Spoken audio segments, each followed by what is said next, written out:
morning, everyone. And we continue today with the session Writing Beyond and Forward, initiated yesterday.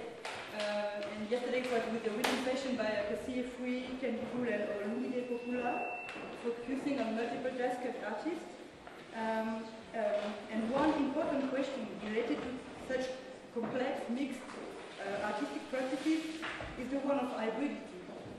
And to address this question, Lydie Moudileno is with us this morning, and I'm very glad and honored to introduce her. So, Lydie Moudileno is a graduate of the University of California at Berkeley. She is professor of French, Francophone studies, and comparative literature at the University of Pennsylvania in Philadelphia. She is also the former director of the university's Interdisciplinary African Studies Center. Her research and publication focus on contemporary fiction with a connection to the former French colonies, including the Caribbean, Sub-Saharan Africa, and hexagonal France. She is the author of several books, with her most recent titled Parade Postcolonial, Postcolonial Parade, which is a study of performances of identity in African fiction.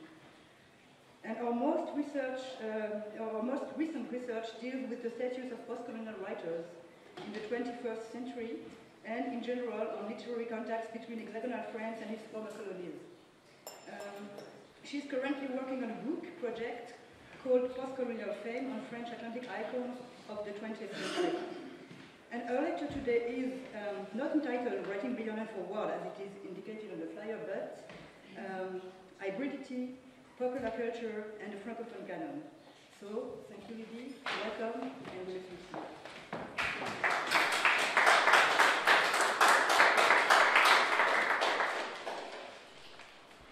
Thank you, Viviane, for this nice introduction. In turn, I want to reiterate some of the thanks and words of appreciations that have been expressed throughout these last days.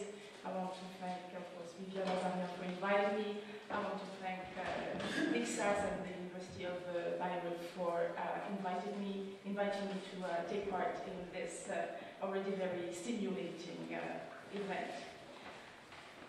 Indeed, my talk, my title, that's what happens when you send your title a little bit too late. You were even more generic than my true title is Hybridity, Popular Culture, and the Francophone Canon. Before I start, the usual disclaimers need to be expressed. A number of words in my written presentation should be quotes and quotes, but I don't want to spend my time going like this all the time. But African will be, literature will be, race will be. So there are a number of words that I would absolutely not want to present in a monolithic way here. Another word which I need to express a disclaimer about is the we, which is not the we of us in this room today, but it's more the we of us professors, scholars, practitioners of Francophone literature. So don't be offended if you don't find yourself in this we. It's going to be one of these, quote unquote we's. So let me start. Hybridity used to be a bad word, and perhaps it is still to some. In colonial times, hybridity, defined as the mixing and intermingling of races and culture, was a process to be avoided at all costs. The idea of métissage carried with it the ultimate threat of biological contamination in a colonial world whose power relations depended on keeping groups absolutely isolated. In short, while the colonial process defined itself as encounter, at the same time, this encounter was haunted by the spectre of hybridity as a vicious byproduct. Hybridity was, then, in this sense, a bad word, which only pointed to the failure of the colonial enterprise to keep categories distinct and to keep people in their places, both the colonizer and the colonized. Hybrid products like the biracial children of colonial administrators, for example, were actually put away in orphanages throughout Francophone colonial Africa. That is, literally and spatially, they were separated from the rest of society, like the fools, the sick, the prisoners, and the dead, which Michel Foucault famously wrote about. In Francophone African literature, hybridity has always been a major trope. However, it has not always yielded the most positive narratives, to say the least. Of course, Léopold Sédar Senghor's poetry and definition of négritude is all about métissage and about the positive values of cross-cultural encounters and evoke biological métissage. But if we look closely at some of the major works in Francophone literature, the discourse of or on hybridity in many ways is always ambivalent, if not totally pessimistic. One can take Ousmane Sessé's Mirage de Paris, Sambel Ousmane's Docker Noir, Cheikh Hamidou Ken's L'Aventure ambiguë, Yambo Wologen, Le Devoir de violence, Bernard Mangas, La trahison de Marianne, Henri Lopez, Chercheur d'Afrique, Ken Google's Le Baobab Fou, Daniel Bialoula's L'impasse, to name just a few, and see how they typically describe the post-colonial subject at odds with the duality of systems between Europe and Africa, between tradition and modernity, between the village and the city, etc., etc. The most emblematic of the early African Bildungs romance is, in this sense, L'Aventure ambiguë, ambiguous adventure by Cheikh Hamidou Ken. Indeed, in Ambiguous Adventure, the thematic treatment of hybridity is rather disheartening. The protagonist, Samba Diallo's trajectory in the book from his first days at the French schools until his death at the hands of a crazy old tirailleur, soldier, is ultimately an emblematic tragedy of failed assimilation as well as failed return. The narrative's violent ending, the death of Samba Diallo, suggests that there may well be no negotiation, no medium term between the old and the new, and ultimately between the pre-colonial past and the post-colonial future. Generally speaking, if one looks at the denouement, the ending of most novels from 1950 to the 80s, basically, hybridity as a theme often brings with it a combination of madness, suicide, murder, and other violent deaths. There is no unknotting of hybridity in these narratives. However, things are very different at the semiotic or at the aesthetic level. There, hybridity as a practice or as creative process take on, of course, a much more positive stance. One needs to distinguish then between the thematic representation of hybridity, often problematic, and the formal hybridity of the text itself. Taking up L'Aventure ambiguë again, one can see that each Samba Diallo dies a tragic hybrid of failed cultural métis. The text, which contains him, on the other hand, ultimately exemplifies the success of a new hybrid venture. And one can play on the words and say it's the ambiguous venture and not adventure here at the textual level. Written in French, published in France, thus situated in between the French literary tradition and other non-Western ones, including written Quranic and Arabic, oral African languages, etc. Ambiguous Adventure as a cultural artifact testifies to the possibility of a viable hybrid form. Essentially and ontologically, the condition of hybridity fails at the level of plot. However, as far as the literary practice is concerned, the material text generated by Cheikh Hamidou Ken, by contrast, is here to prove that this very condition produces art. One would even say that hybridity is its condition of possibility. Against the background of colonial tropes of hybridity as degenerative and ultimately morbid, And in contrast with unproductive thematic hybridities, one of the essential gestures of post-colonial studies in the 20th century was to recharge the word, to give it more positive meaning.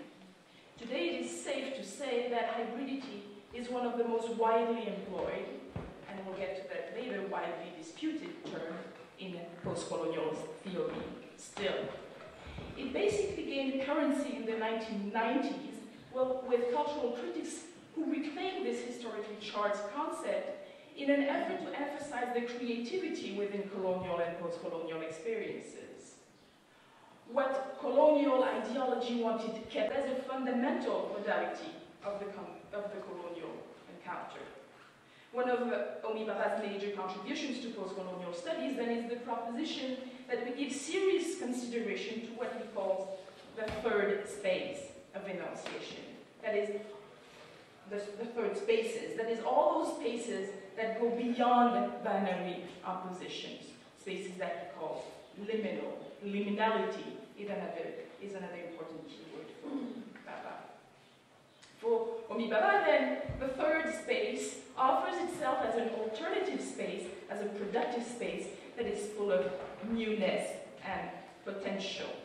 I can give you a quote here from Bhabha, where he calls the third space the cutting edge of translation and negotiation. Hopefully we'll find echoes or discussions of the translation a little bit later this afternoon. He also calls the third space that which, I quote, initiates new signs of identity and innovative signs of collaboration and contestation.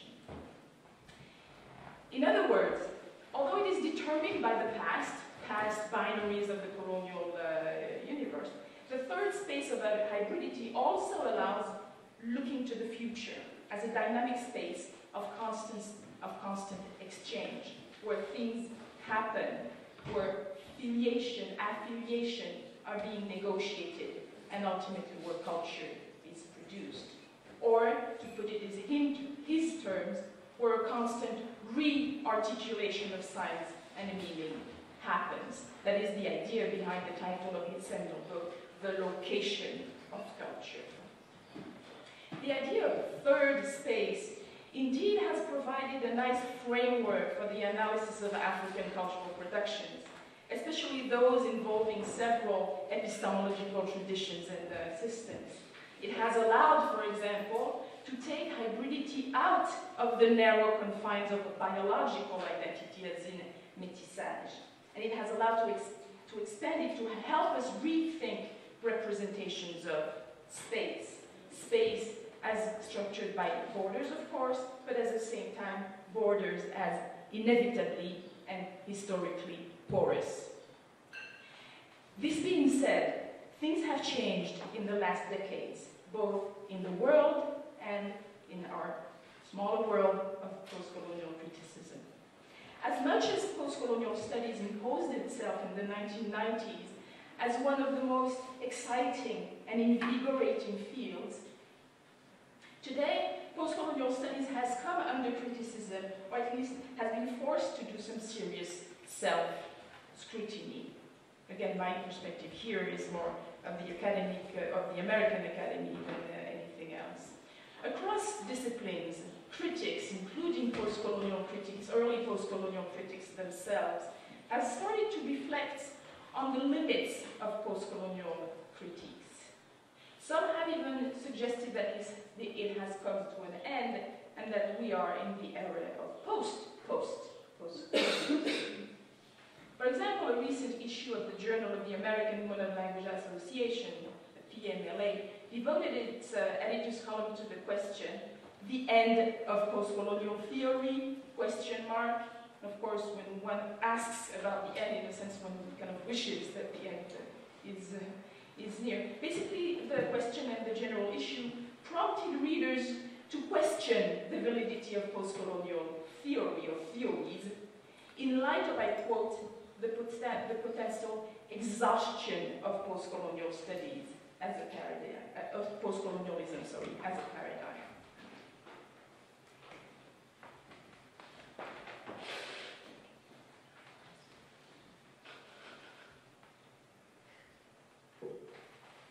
Indeed, the field has come under criticism in recent years for a number of reasons I don't have time to elaborate here. The principal one being that it may no longer provide or use the adequate tools to interpret the world and the diversity of its recent configurations. In short, the suspicion at the beginning of the 21st century, post 9/11, is that postcolonial studies has failed to account for the increasing complexity of geopolitical configurations, identities, border crossing, and their corresponding productions.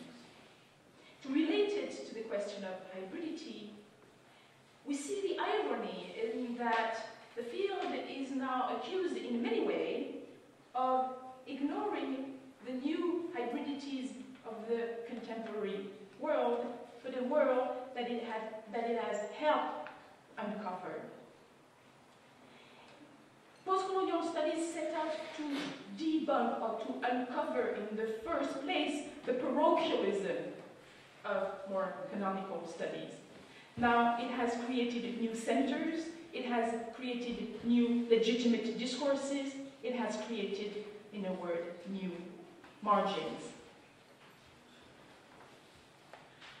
As far as literature is concerned, complaints of stagnation, circularity have come.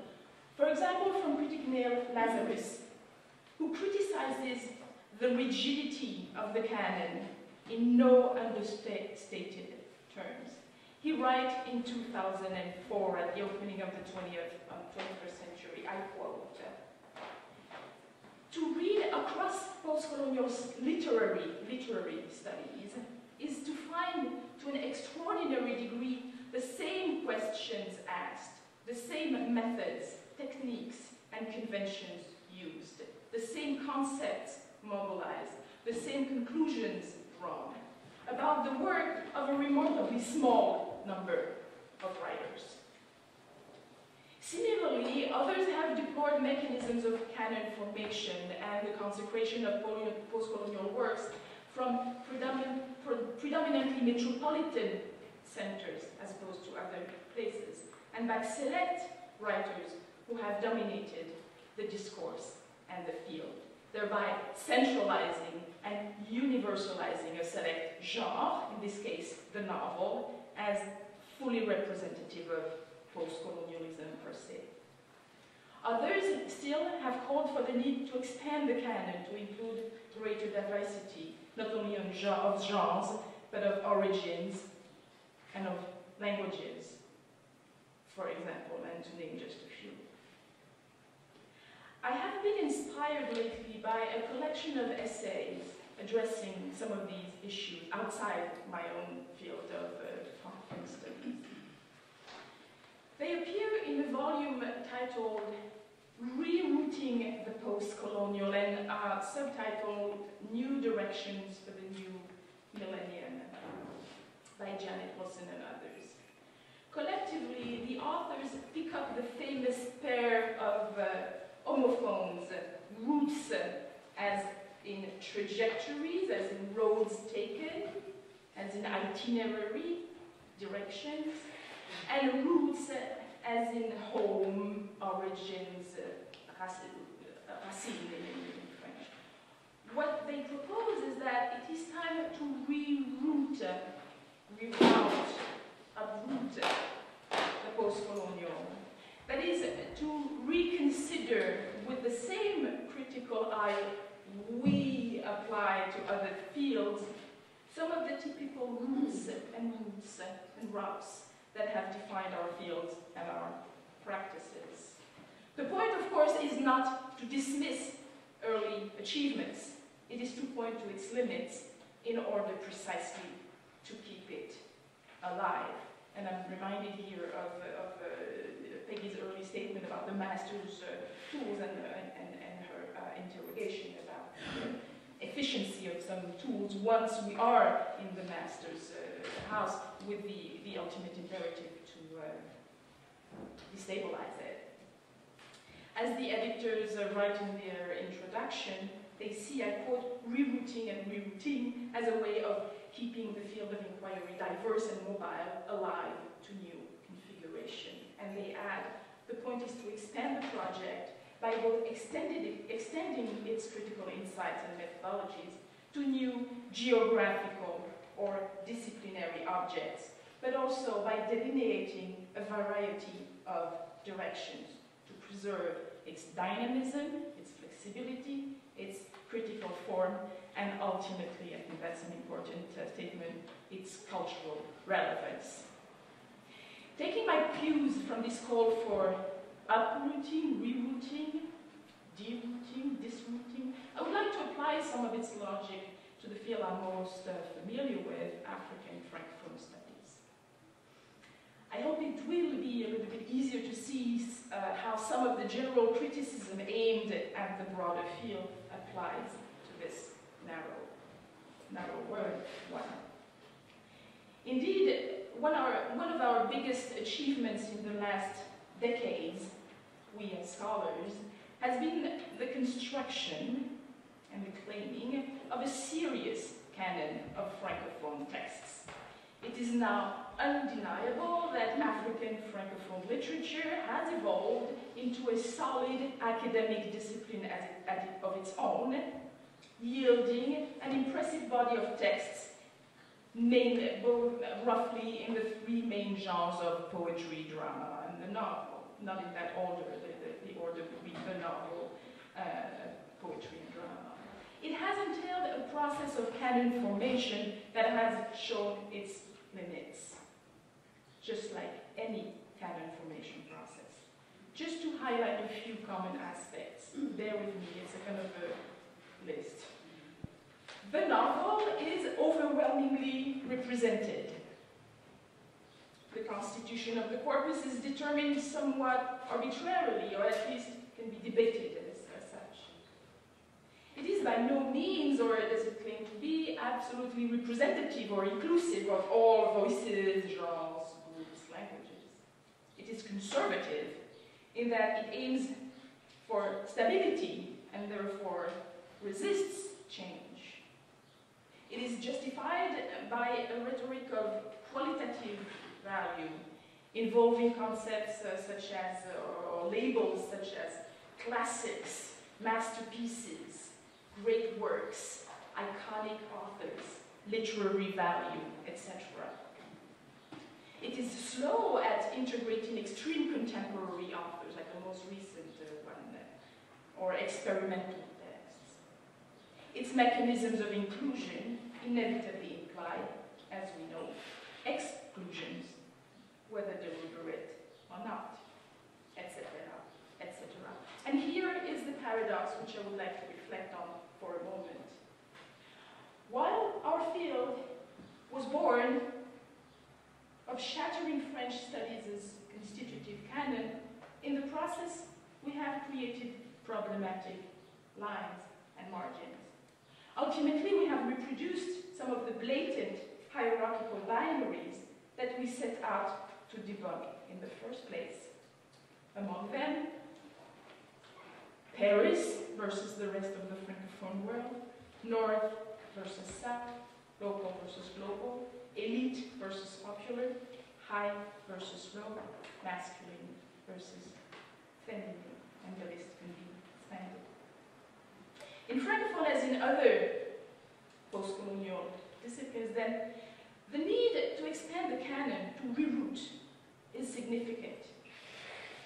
Like some of my colleagues in other fields in the humanities, I would like therefore to urge for an expansion at many levels: linguistic, semantic, generic, spatial, epistemological, in order to avoid the danger of intellectual crystallization.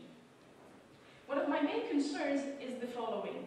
As we become more and more institutionalized, or successful, or recognized, or visible, and as the canon becomes more and more solid, but more and more rigid, what kinds of margins do we create? And how do we deal then with the liminality of those third spaces that emerge as a result? how do we, in turn, reroute our canon to account for more diversity? In other words, how do we keep hybridity engaged and engaging as opposed to predictable?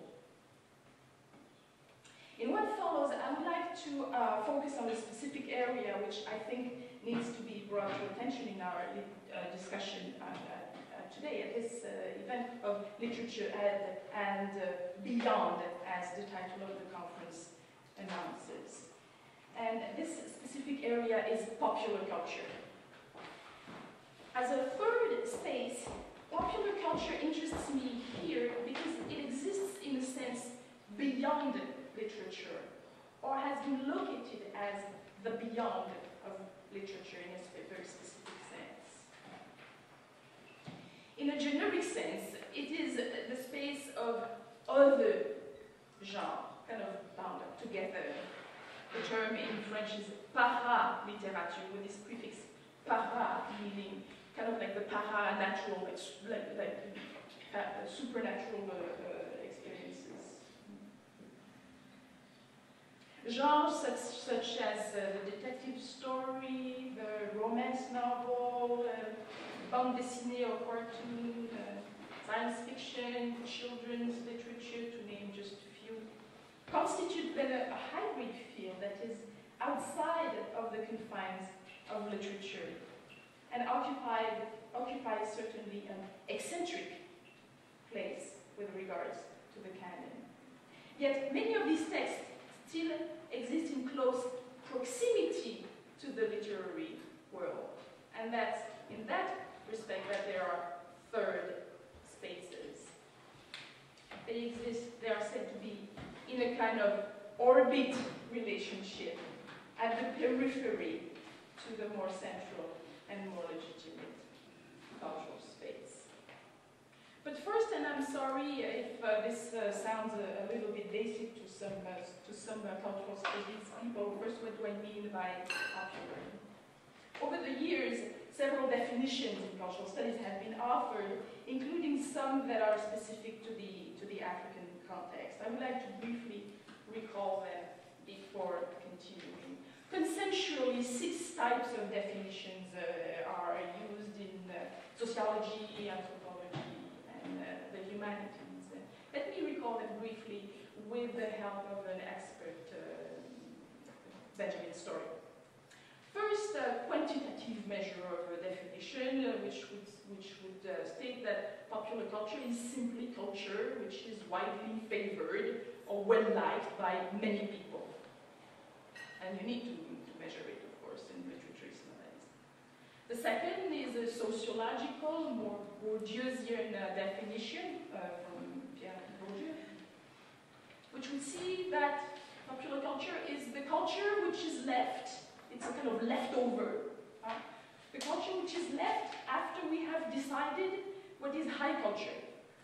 So it's a definition by default. It's a residual kind of category to accommodate texts and practices that fail to meet the required standards or to qualify for elite or high culture.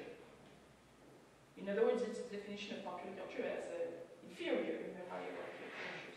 The third, coming more from a Marxist point of view, is the definition of popular culture as mass culture that is linked to process to industrialization, mass production, mass consumption, and it's usually this kind of popular culture that is criticized as unproductive, manipulative, formulae, brain-numbing, and in literature called escapist.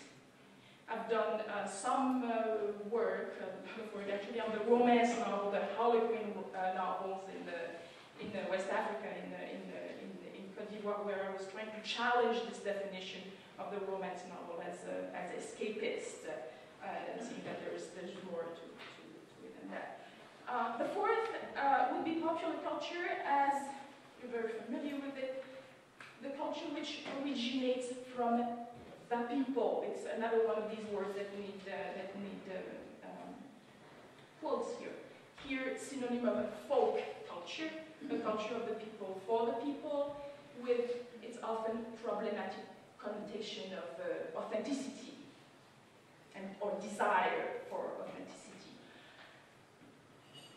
The fifth is popular culture, not as imposed culture of mass consumption or culture from below, or spontaneously oppositional culture of the people, but this fifth definition,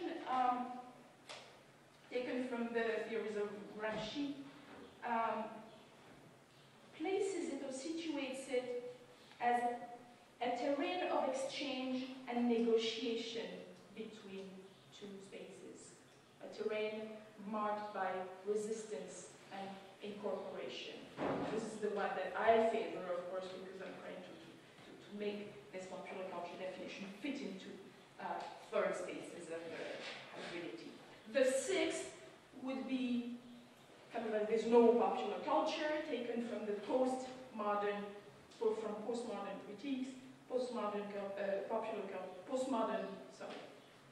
The postmodern time does not longer recognize a distinction between high and popular culture. That's it. So we just talk about culture and don't problematize it.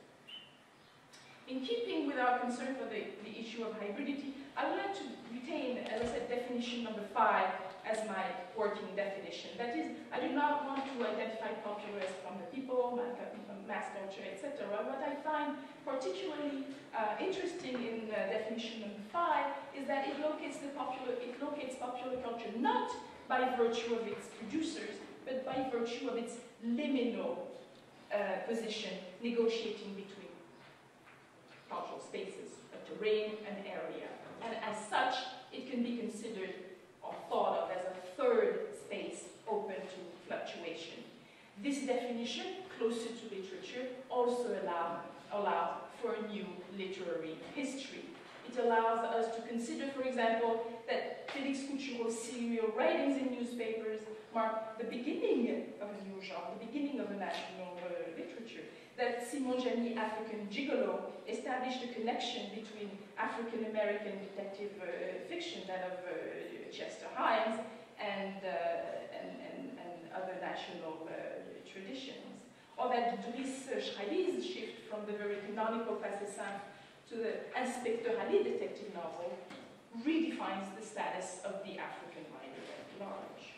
In fact, one could argue that popular productions, again, defined as non-canonical, constitute one of the most vibrant areas in Francophone African studies today, or at least post-1980s.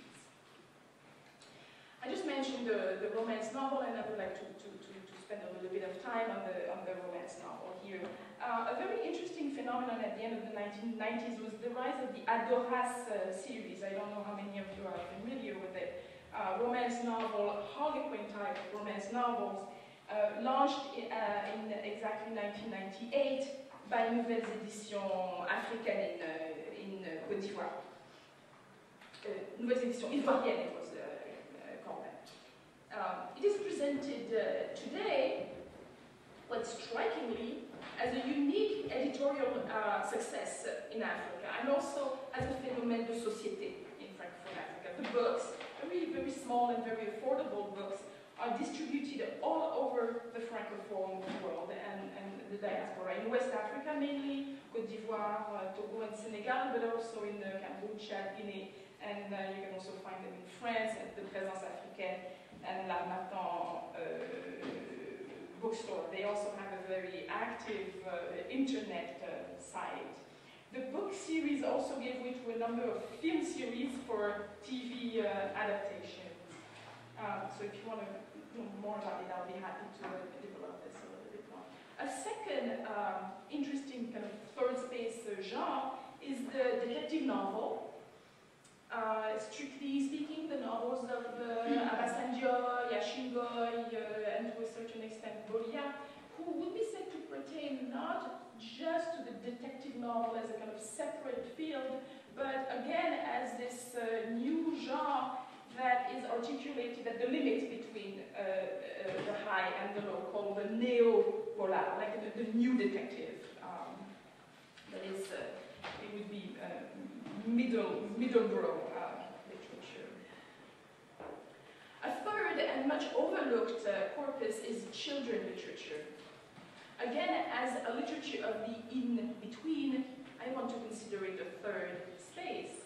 If you look at the writers, you will see that a lot of the very well-recognized authors of the canon are also writers of children's book, but they only get visibility as canonical writers, and their production in children's literature is often, I would say, quite deliberately overlooked. I'm thinking here about Fatou Keita,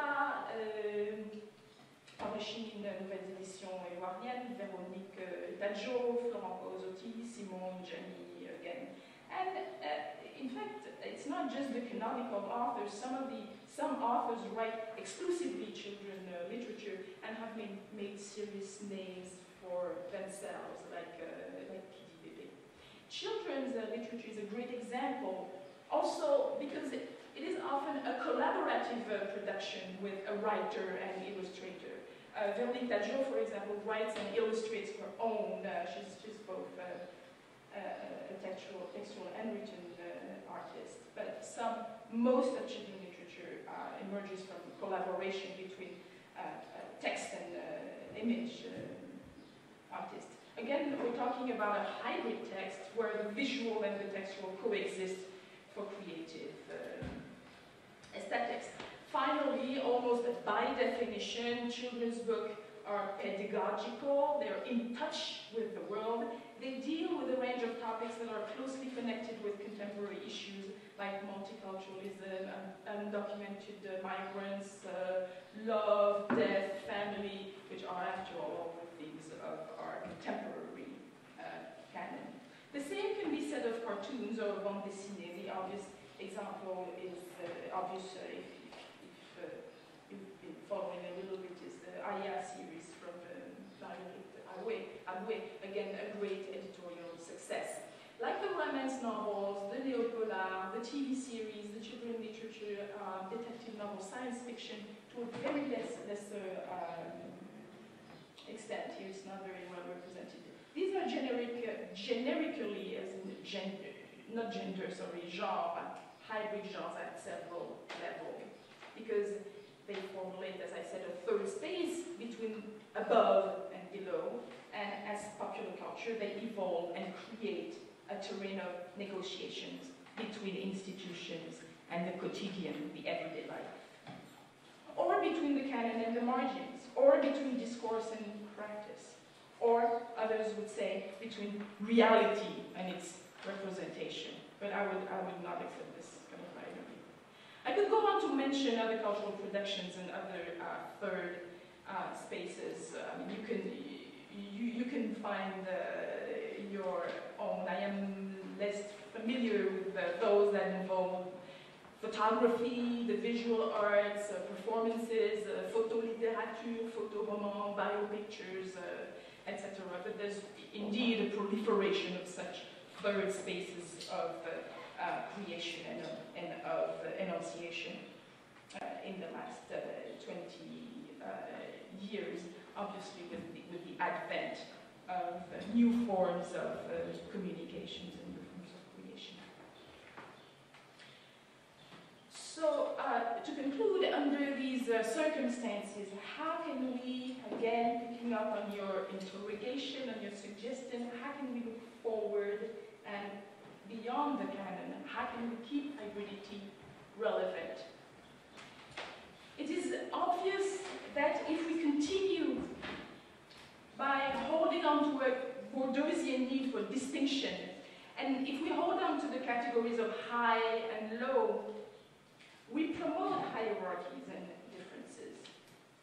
If we do value the popular, on the other hand, how do we do so without romanticizing it? It's one of the big conundrums of cultural studies.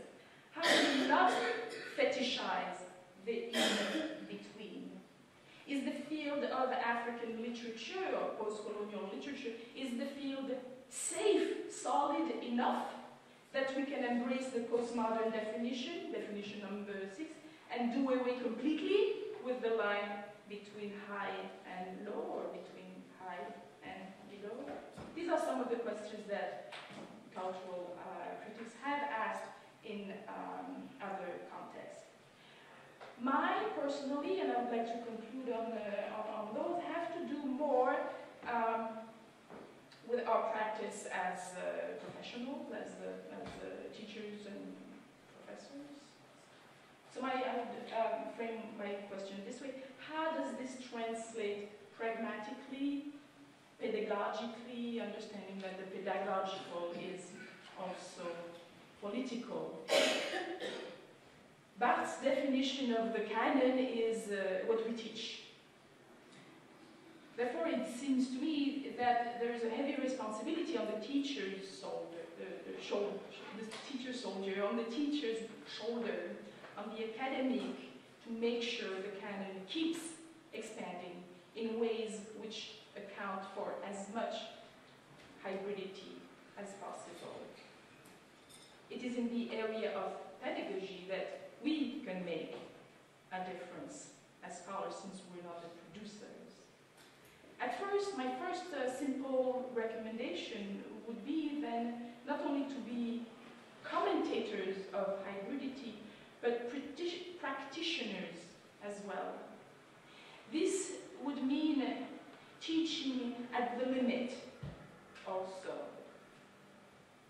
The history, of course, of the field itself makes it complicated. But scholars like Chris Bonji, somebody I admire a lot, has identified in our practice a kind of anxiety of the popular, as if we want to keep the popular at a distance, as if we want to maintain a safe distance with that which is not canonical. So a first and very simple recommendation would be to find ways, as we produce our syllabus, as we order books, as we assign assignments, to release this anxiety of the popular. A second recommendation would be to look beyond, but also to look back, and always further back.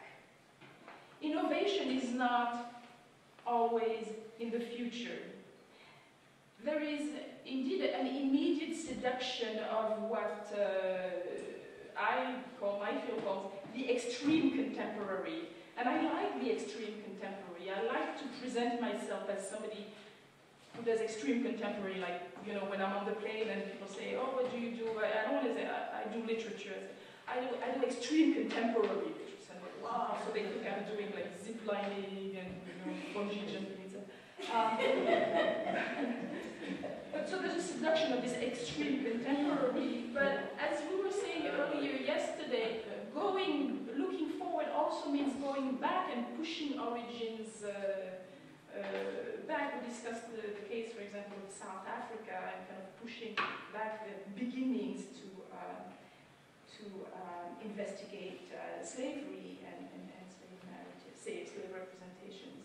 There's always a need to discover new pioneers, to push back our process of remembering in a very deconstructive way, to push back origins and challenge periodization and categorizations. It includes going beyond discourses on hybridity itself and truly reflect on our own scholarly commitment to transgress boundaries. Again, as we make assignments, but also as we evaluate these assignments, as we write dissertation reports, and as we grade papers, etc. I think that there needs to be also a commitment to third spaces in this sense. Likewise, creative popular culture is not always avant-garde, and if we, I'm not this idea of the past, if we think about photography in Africa, which is quite hip this day, its success owes as much to the rediscovery of the earlier works of Malik Sidibé and Keita than to contemporary works. And if there are a contemporary, if there is a Biennale de la Photographie de Bamako today, it's because some went and rediscovered the earlier artists and made them artists. So I would love to include a discussion of the very early roman photo I not sure of the translation of roman photo in French, but those of you in the French context, I don't know if you remember, I'm dating myself here, but Amina, the magazine Amina used to have one last page and you had the roman photo, what would you call it? Okay, it's like the ancestor of the cartoon. Anyway, I'm really dating myself, but I would like to see them as the predecessors of today's work in photography and text. The point here, and I'm really concluding in a few minutes, the point here is to shift, to destabilize the corpus a little bit, and in the process, maybe destabilize our colleagues, by merely keeping our awareness of relevant, viable third spaces. We may indeed elude the politics of fixity and exclusion inherent to the process of canon formation. Popular culture is this one of the many areas. Gender and nationality come to mind with their own third spaces. Given all the binaries that we still deal with, we are not short of third, fourth, fifth spaces where culture is located and performed. But it is ultimately the role of the artist to uncover the infinity of hybridities and to assure its vital unpredictability. So, is hybridity still the most adequate tool today? Is it still a bad word? I don't have an answer to that. I know that other tools have been made available to us to help us unpack the complexity of world identities and the multiplicity of possible encounters, experiences, conditions, bodies, etc. Lately, since I want to be pedagogical and kind of share with you, I've been very much seduced by the concept, for example, of friction, which comes to us from Anna Loveman-Singh. The title of the book is Friction Towards an Anthropology of Global Connections. I think it's a very promising paradigm concept, and I would be very happy to recuperate it for my own practice. We just had a conference on crossings and fusions and friction, so it's very much in my mind. I find it interesting as a potential paradigm for a number of reasons, and if you think about it, friction can allow us to talk or to examine the poetic.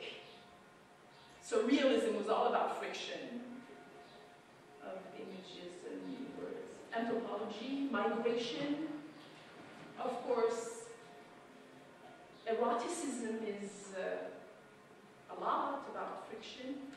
Family relations are about friction. Ecology, affect, etc. In a sense, I see in friction the possibility to kind of keep hybridity in our discourse, but hybridity with an edge. That is not a smooth hybridity or kind of smooth, seamless métissage or utopian multiculturalism. I see it as a way out of polarity, but still with a potential for contestation. After all, friction is what creates the wheel, what makes the wheel turning. It's what produces the original fire, but also violence, of course. I recently heard Marie-Louise Pratt talk, for example, against flow. And one of the directions in which hybridity has been going, and that can be criticized the way Marie-Louise Pratt goes, is to kind of present a kind of naturalized, unidirectional way that the world, or the global world, is going towards, in a kind of teleological way towards hybridity, in a way that obliterates or erases ethics, agency, engagement. I believe that friction has the potential to help us continue to use the tools that we have been using while dismantling a little bit, to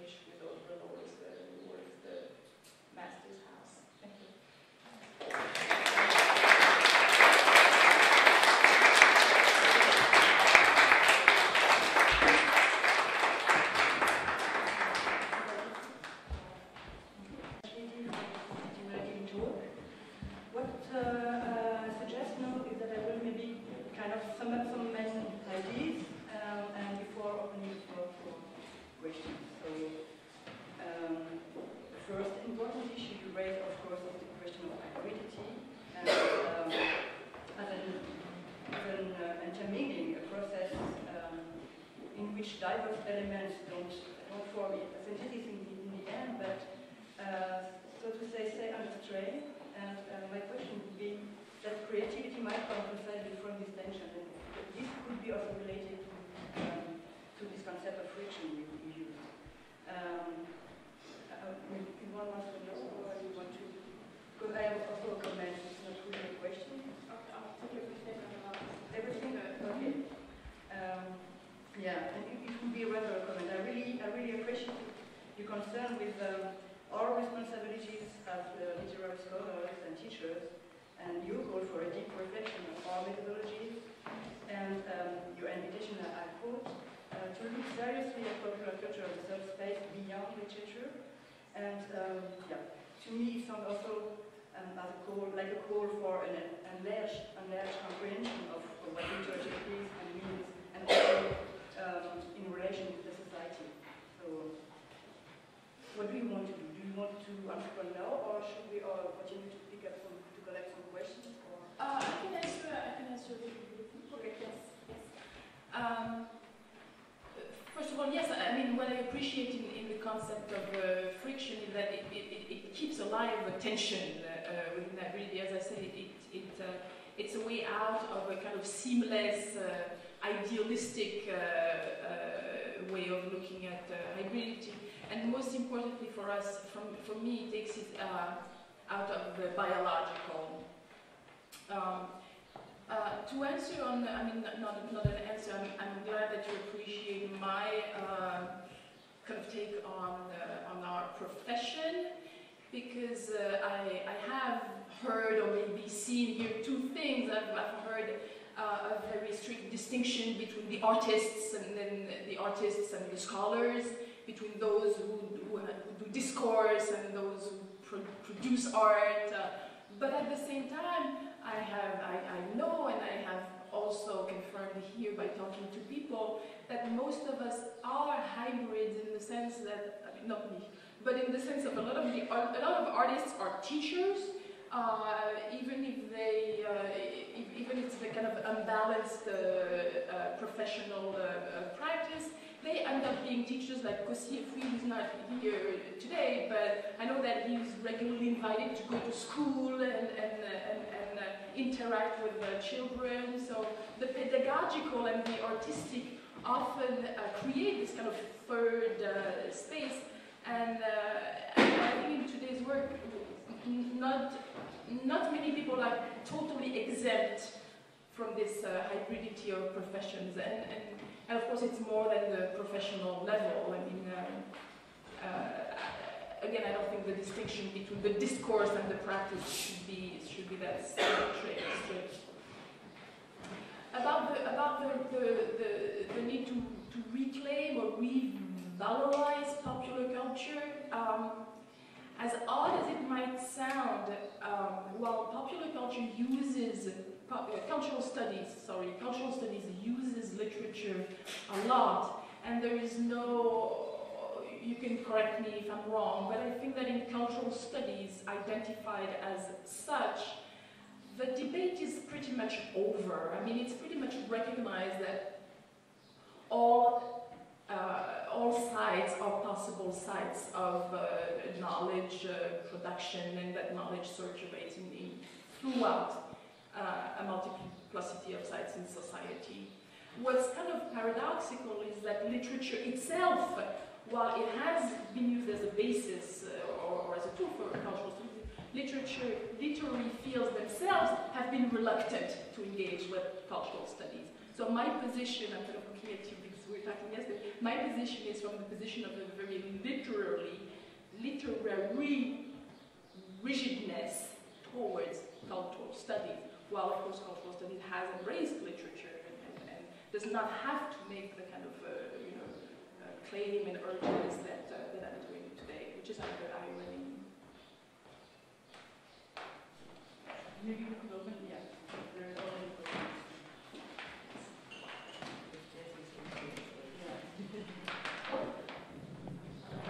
Once again, thank you very much for a very thought-provoking presentation. My first comment is on the critique on post-colonial theory. And I have problems with post-colonial theory mainly because of its the way it is often not gendered or just blind to half of the world, the issues of women. But I think to say there is a problem on it being repetitive and being done by a few people, I've had problems with those critics, because sometimes in repetition you create, you create something. Now, and I'm sure, I know you're not saying that you do with that, but I felt that that needs to be looked at. Now, the question that I had for you is on the issue of liminality, the number 5 that you say you go for. And my question is, why would you go for liminality as if liminality is produced in a vacuum? That position is produced by a certain group of people. So, for me, I think one of the problems literature has had, whether I talk about high or low, there's this fear to work with the people. There's either, no, we shouldn't be biologically determined. We should not be going with the body. But there are issues that are body dependent, especially when you deal with issues of those who have been silenced. What better way to hear them than to go to them, rather than to look for methods that say, let's look for a position, as if that position produces itself, In other words, I have a problem. I feel as if number 5 goes towards the postmodernist debate, which predictably will tell you there isn't this, there isn't that. When what they're saying is not there, I'm feeling it every day and tomorrow, and there's a certain group that keeps feeling what they, in here I normally quote what Malcolm X says. We catch hell because we are black in America. It's not because you are Catholic, black, or you are whatever. Look at who gets arrested. It's one kind of people. So for someone to wake up and tell me, well, there isn't black, I always say, just go to the prisons and check who's there. You will see that there is black in this space. So my question would be, I feel as if 5 could end up, I would say 5 plus engaging. First, for me, I don't think it has to be one position. I think it will be an addition of several. Because we're dealing with something that is fluid here, that you can't say, and especially for popular culture, especially with the work that I do, for me to find the songs that women sing when they are trying to tell their husbands to stop beating them up, it won't be, I'm not going to find that text in a certain position at a certain time. It's only when I actually consciously go to say, I'm going to take women's songs in the morning, right? And I go, particularly for a subjectivity, for a certain act that I'm going for. Yeah, so, and then I think I like the friction concept. My only issue would be, how does it not go into, when you look at the way you define it, it seems to coincide very well with post-colonial thinking, because I think the whole issue of friction and bringing up the tension is what exactly, however, it can't do, I don't think there's a theory that's going to do everything. There will be other things that will leave out. So I really think the friction is good to add to what you've been talking about, because I think it brings all of that. And the issue of biological determination, once again, I've always felt that one of the problems I have with feminist theory is I felt as if when running away from the biological determinism, we almost threw away the baby with the bathwater. There is some part of it that I feel needs to be retained and need to be accepted, because there are issues that come based on biology.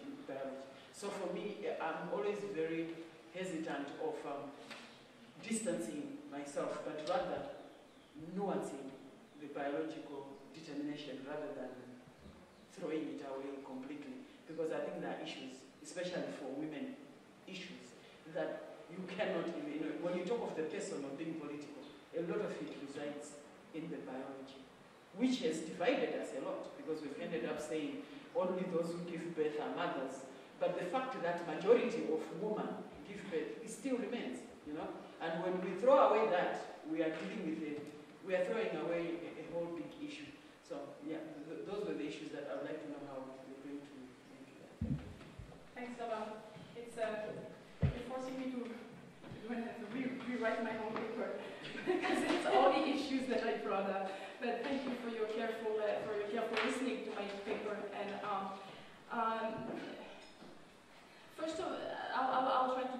points one after the other. First, the issue of repetition and the formation of a canon.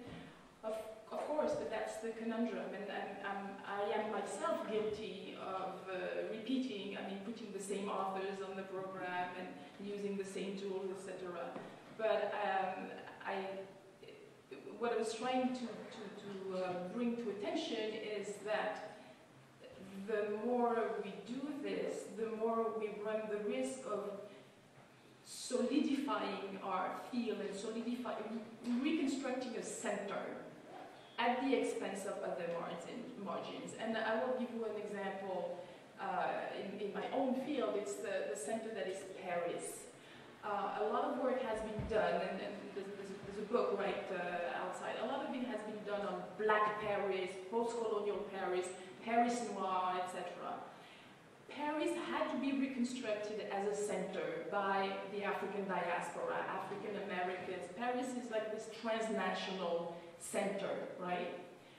My perspective, as I write on the post-colonial provinces, for example, is to try to show that as much as we've needed to say that there was a meeting of Black writers in Paris in 1959, we also need to acknowledge that not all Black experiences in France are Parisian, right? So we need this strategically, and I'm beginning to sound like Spivak when she talks about essentialism, strategic essentialism, but strategically, we need a center, we need a canon, we need all these categories, and we can't think and become legitimate without them. But what I find fault with is the lack of awareness of these centrism in our own practices, while we're aware of other centrisms. So I'm kind of calling for maybe a little bit more self-scrutiny in that sense. But I rely on centers myself.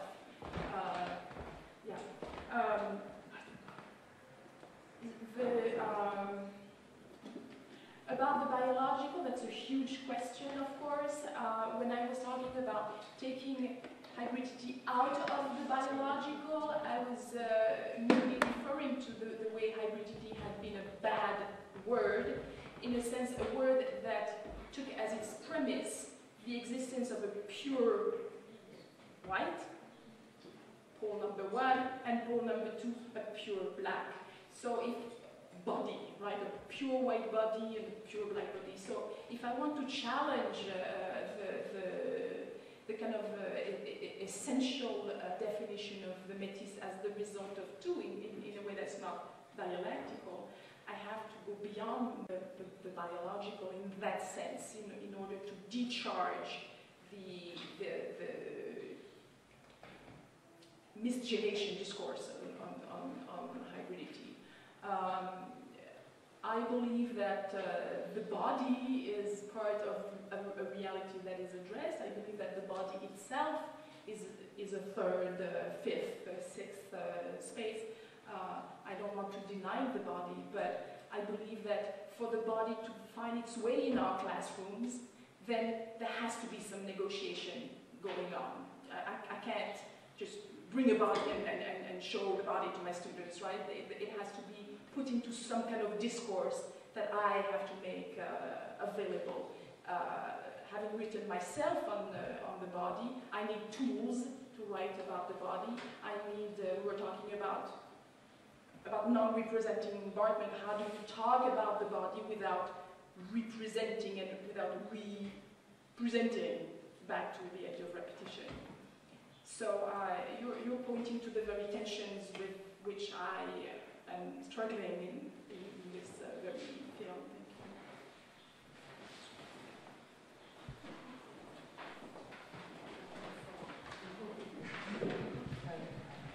Thank you very much for your talk. What I really appreciated was your intervention in the pedagogy of literary studies. And being a teacher myself and being particularly interested in foreign fiction, I would like to move away from a more theoretical engagement with literature and ask you about the neopolar in Francophone studies. The neopolar, like Francophone African detective fiction. Because I've been teaching African crime fiction for some time now. Yes. And I'm always interested, I'm also interested in a more comparative perspective, because obviously I do it from, English studies, and in Anglophone African literature you can say that there were two kind of main moments of crime fiction from the 70s to the early 90s, when you had all these popular series, like in the UK setters, and now in South Africa it's booming, of course, but there are all kinds of other African language writing going on. For example, Swahili has a huge body of detective fiction. So I wonder how this neo-polar kind of fits in to the overall field of detective fiction and crime novels. It's again, there's a hierarchy. You have a number of neo-polar is a word that's been termed by a French hexagonal practitioner of Jean-Patrick Manchette. Neo-polar meaning, again, you can understand the assumption that it's not your average detective novel. It's the neo gives it its kind of elite way. So these are published by major houses in France, like Présence Africaine, Serpent à Plume, Gallimard has a série noire, série, etc. So these are the neo-polar. But at the same time, you also have a whole corpus of detective novels that are published in Africa, like by Nouvelles Éditions Africaines du Sénégal. So you have a kind of global neo-polar, and then you have the detective novels of like Abassan Dione in Senegal. And you also have in Nouvelles Éditions Ivoiriennes, for example, I mentioned the Adora series, which is the Harlequin type.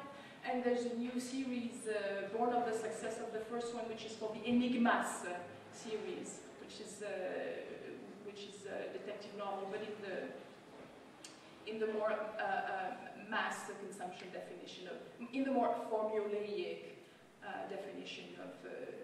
So it's not only there's a detective fiction field, but within detective fiction there's a wide range of visibility. And there's also this kind of anxiety of the popular, like I'm going to write a detective novel, but it's going to be a neo-polar, it's not going to be just yes. So there's a lot of that going on also. And the neo-polar I could put on my syllabus, whereas the other one I can't put on my syllabus. I can't, I mean I could, I have to take risk. It's all about risk, I guess, yeah. Thank you. Okay, maybe we can collect two last questions, but collect it, gather it, and then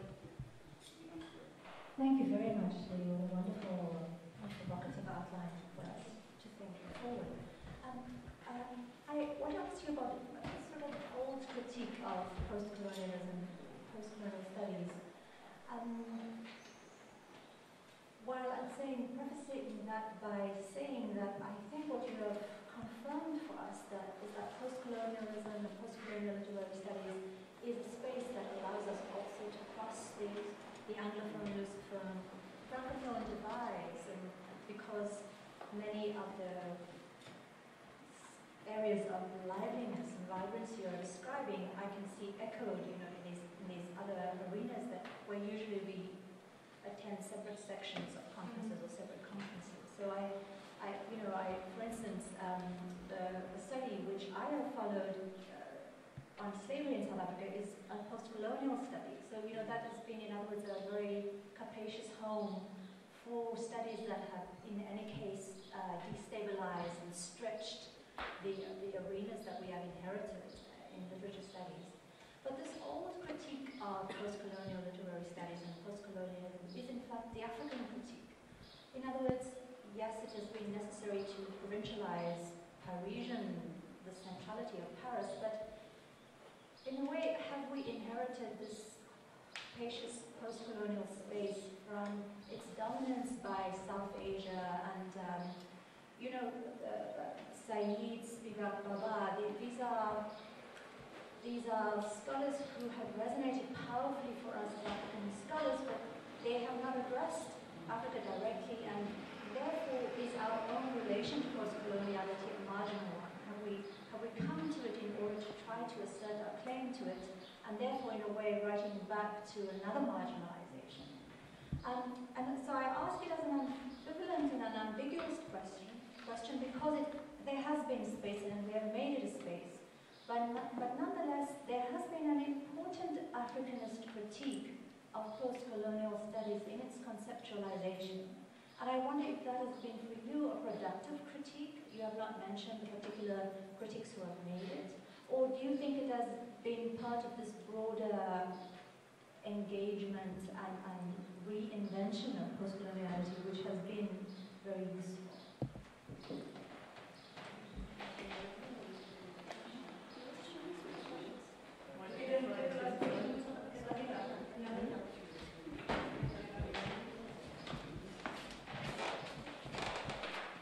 Thanks so much for the talk, which was really engaging and a great start into the morning, I think, and also because it talked to what Henry and the panel Afrofuturism talked about yesterday. Like, is there a crisis of post-colonial studies? How do we need new terminologies, and so on and so on. And I was wondering, I was at a conference at one of our partner universities in January when it was all about gender symposium. There was a speaker who was trying to make that very cheeky and paradox thing, saying we need a her story of gender studies. And I was wondering if you could relate back what you've been saying about critically investigating the past and the somehow political and radical promise of post-colonial studies to the point of today. Like, do we need to reconsider that political radicality that post-colonial studies and cultural studies in its beginning perhaps had, or have they lost it on the way? I wanted to ask about these things. And do we practice it enough? And is hybridity the right term to describe the engagement you need to have? And I'm particularly talking about stuff like Kara Lynch was doing in Bayreuth, for example. Like, do we do these kind of things too much? And do we conceptualize scholarly engagement enough as something that has to be hybrid in a sense and not multi-dimensional, multicultural, multi-local in a sense? And I forgot the other one because I'm horribly hangover. But especially that one point with popular culture. I wanted to ask about that because there also seems to be I'm not personally coming from African studies and I have a lot of trouble with this term. But there seems also to be an obsession with African popular culture for a number of years, of course. Always trying to dig up the craziest that is around there, the craziest horror videos, the craziest. What is that crazy? And is the popular, especially in African studies, popular culture from Africa or popular culture in Africa, is it also becoming a kind of elitist game that still the West is playing? Or perhaps it's globally played, I don't know. I don't even know what that West is, but yeah, thank you. Okay, I'm not over, but I'm going to be slow. So I'll try to answer all your questions, which have to do with a field that we don't engage within the same way because we don't live and work in the same places. So that's already when we're not of the same generation. It seems to me that one way to describe the field would be that it's a paradoxical one. To first answer Habiba's question, I mentioned at the beginning that we have to preface the talk with quotes and disclaimers and everything. When I go to a conference of French literature, nobody disclaims anything. People just start their talk and then don't say, there'll be quotes on the race and there'll be no. So we also have a problem with tools because the tools have revealed themselves to be inadequate, but we're using them. In a sense, we're also hybrid in that. In our practice of theory, we always have to resort to a kind of bricolage. And this bricolage would mean that if I want to understand a particular text, I can use Michel Foucault, I can use Achille Mbembe, I can use Simon Nikandi, but there'll never be a kind of balance between them, and there'll always be somebody who's like, but why Foucault, why not, etc. So there's the issue of legitimacy that I was talking about very much plays out at the level of the legitimacy of our own work. And the problem with the bricolage is that while you're in a conversation with many disciplines, then you always need to respond to those disciplines individually. In my own field of Francophonie, another key adjective is reluctant, because Francophonie itself is a very charged word. And for the last 15 years, I've found myself at venues where every single person writes of, on Francophonie, with Francophonie in the title, and present themselves as a reluctant Francophonie. So the question could be reframed: how long are we going to use tools reluctantly, right? There's a wonderful essay that dates back from the 80s, I believe. It's by Barbara Christian, and it's called The Race for Theory. And if you could put your hands on this essay, she actually Caribbean scholar from Berkeley when I was there, and she actually talks about the possibility of black studies at the time, ethnic studies, not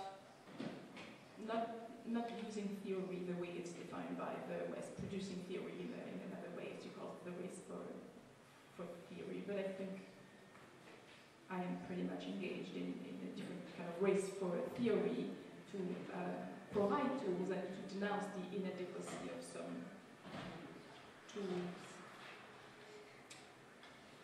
And then what was your other question? Sorry, I'm kind of about popular culture. Yeah, I think that if you look beyond Africa, I know that it's there's always a connotation of the African, the scholar of Africa wanting to just go to the most remote village and finding the latest, the kind of extreme contemporary syndrome that I was talking about. But in other fields, I mean, cultural studies has really pushed popular culture on the agenda for a number of disciplines that are not always the South. I know that it's more problematic for more Southern countries, but I mean, the distinction between high and low, the interrogation of canon formation, etc., has been going on across the board in all disciplines. So it's true that the risk of fetishizing the popular is higher in Africa because of the history of this kind of call for authenticity in Africa. But again, postmodernism is all about challenging master narratives and infusing the popular in there is a way of challenging master narratives across disciplines, it seems to me. All the more recognizing that it is more problematic in the African context, or Indonesian context, or Indian context. So I think we have to end here, and thank you so much.